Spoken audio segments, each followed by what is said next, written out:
Today I have with me Miss Grace Navarro. She's Deputy Director at the OECD Center for Tax Policy and Administration, and we are going to discuss about the International Tax Framework. Uh, Hi, Grace. Hi. Welcome to ETCA. Thank you. It's a pleasure to be here and talk about my favorite topic.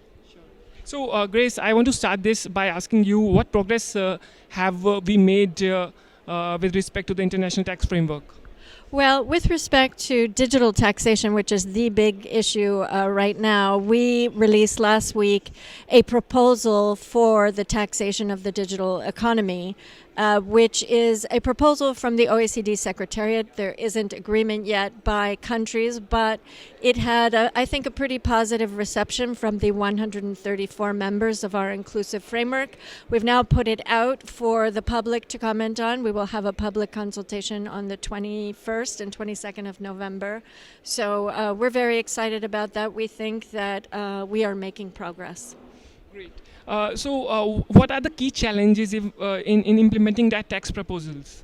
Well, the key challenge is getting to an agreement about the different components and thresholds because, we have a range of countries in the discussion. We have the United States and then we have many, many developing countries. And so, whereas on things like the scope, which companies are within the scope of this project and what threshold, we have suggested large companies, large multinationals over a threshold of 750 million euros.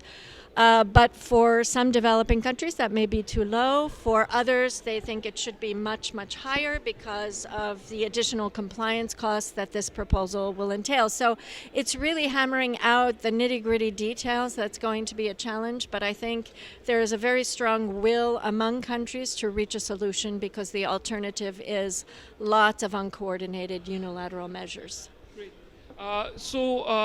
Going forward, in case the consensus is not reached, do you expect more unilateral measures by the countries, including India?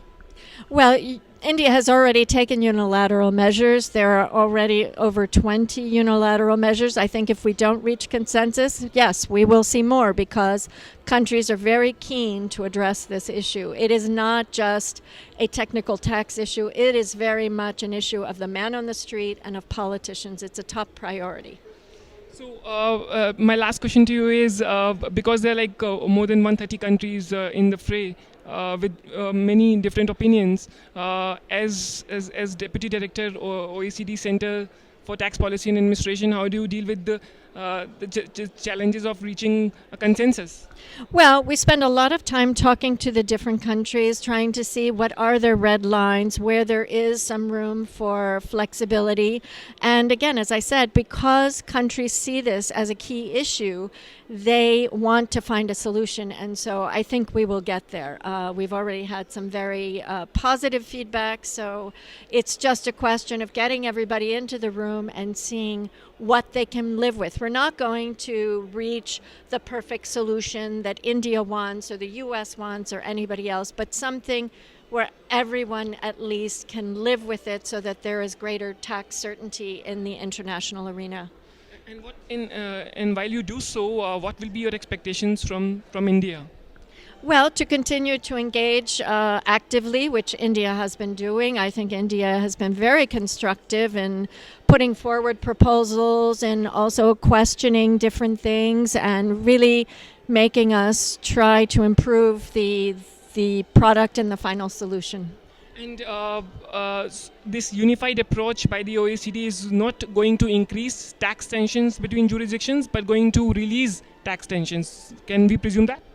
That's the idea, yes, because currently there are so many tax tensions. You're seeing lots of cases of unresolved double taxation because there are some aggressive audits in countries because the tax authorities don't like the outcomes under the current rules. And so if we come up with a solution that everyone agrees with and adopts, then there should be fewer disputes and less tensions. Well, that's where I leave, Grace. Thank you so much for joining us. Thank you. Thank you very much.